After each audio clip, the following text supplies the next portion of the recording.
The year was 1947, a time when the world was still recovering from the ravages of World War II. The seas were bustling with merchant ships, each carrying vital goods across vast oceans. Amidst this backdrop, a distress signal crackled across the airwaves, breaking the monotony of routine transmissions. It originated from a Dutch merchant ship, the SS Ourang Medan. The message was fragmented, filled with static and a garbled voice that struggled to convey its dire warning. The voice declared, "All officers, including the captain, are dead." The eerie silence that followed was almost palpable. "Lying in the chart room and on the bridge, probably whole crew dead." The message was chilling, painting a grim picture of the ship's interior. Then the chilling final message, "I die." The transmission ended abruptly, leaving an unsettling silence in its wake. The location given was the Strait of Malacca, a busy maritime route known for its strategic importance and treacherous waters. Ships in the area immediately changed course, racing to aid the stricken vessel. The urgency was palpable, as every second counted. The message sent chills down the spines of seasoned sailors, men who had faced the worst the sea could offer, yet were unnerved by this mysterious call for help. The Ourang Medan was a ghost ship, broadcasting its death throes to anyone who would listen. It was as if the ship itself was crying out in agony. What horror had befallen the crew? What unseen terror had claimed their lives so suddenly and completely? The mystery of the Ourang Medan had begun, its tendrils reaching out from the depths to grip the imaginations of seafarers and landlubbers alike. This was not just a distress call, it was the beginning of a legend that would haunt the seas for generations to come. The first ship to reach the Ourang Medan was the American vessel, the SS Silver Star. The crew had received a distress signal, a chilling SOS that hinted at something terribly wrong aboard the Dutch freighter. Upon approaching the seemingly abandoned ship, the Silver Star's crew noticed an eerie silence, no signs of life. The sea was calm, almost unnaturally so, as if holding its breath in anticipation of the horrors that lay ahead. The Silver Star attempted to hail the Ourang Medan, but their calls went unanswered.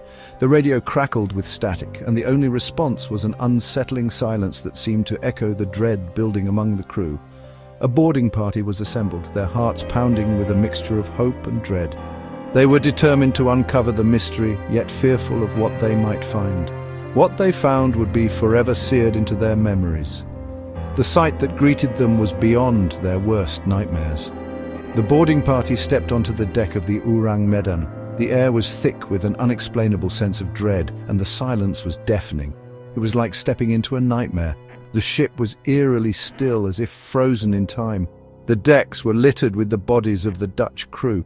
Each body lay where it had fallen, untouched by the passage of time. Their eyes were wide open, faces contorted in a silent scream. The expressions of sheer terror were etched permanently on their faces. Their limbs were twisted at unnatural angles.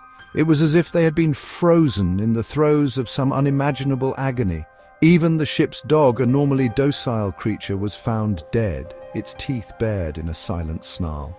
The scene was one of utter horror, a tableau of death and despair. The rescuers were met with a scene of inexplicable horror. As they boarded the ship, an eerie silence enveloped them, broken only by the creaking of the vessel.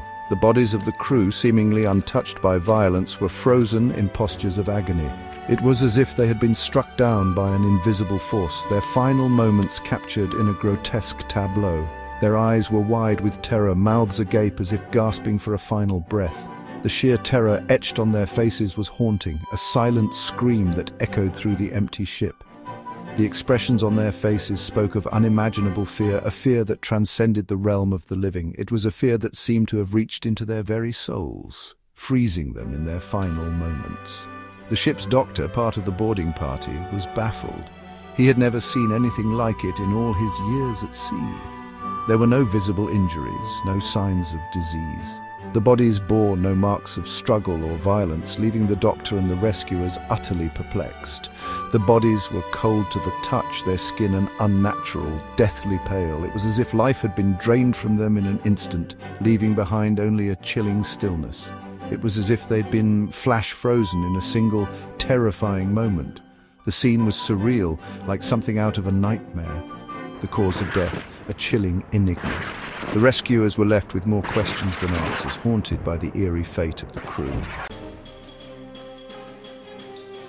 Section 4. The Ourang Medan vanishes, consumed by the deep. As the boarding party struggled to comprehend the macabre tableau before them, the situation took a turn for the worse. Smoke began to billow from the ship's hold, a harbinger of impending doom. The Silver Star, fearing an explosion, ordered the boarding party back. Moments later, a deafening explosion ripped through the hull of the Ourang Medan. The ship, as if swallowed by the depths themselves, vanished beneath the waves, taking with it the secrets of its ill-fated voyage. Section 5. Deadly cargo theories of chemical warfare. Theories about the fate of the Ourang Medan are as numerous as the stars in the sky. Some whisper of smuggled chemicals, perhaps potassium cyanide or nitroglycerin, improperly stored and leaking deadly fumes. A silent, invisible killer stalking the crew. Could the Ourang Medan have been carrying contraband cargo, a secret too dangerous to be revealed? Did a leak create a toxic cloud, suffocating the crew and leaving behind a scene of silent horror? The evidence, lost beneath the waves, fuels the speculation. Section 6. Pirates, ghosts and unnatural forces. Others speak of more sinister possibilities. The Strait of Malacca, a haven for pirates, holds its own dark secrets. Were they boarded by ruthless pirates, their presence erased from the ship's log, or did something entirely unnatural befall the Ourang Medan? Some whisper of sea monsters, their icy grip reaching up from the abyss. The chilling distress call, the frozen bodies, the lack of evidence. It's a breeding ground for speculation. Was it a rogue wave, a supernatural force, or something more sinister? The possibilities are as endless as the ocean itself. Section 7. The Unsolved Mystery, a maritime enigma. The mystery of the SS Ourang Medan remains, a chilling reminder of the unpredictable and unforgiving nature of the sea. Did a natural phenomenon, a man-made disaster, or something entirely unknown cause the deaths of the crew? We may never know. The Ourang Medan, a ghost ship lost to time, serves as a chilling reminder. The sea holds its secrets close. It is a story whispered among sailors in hushed tones, a cautionary tale of the unknown horrors that may lurk beneath the waves. The legend of the Ourang Medan endures, a maritime enigma that continues to haunt our collective imagination.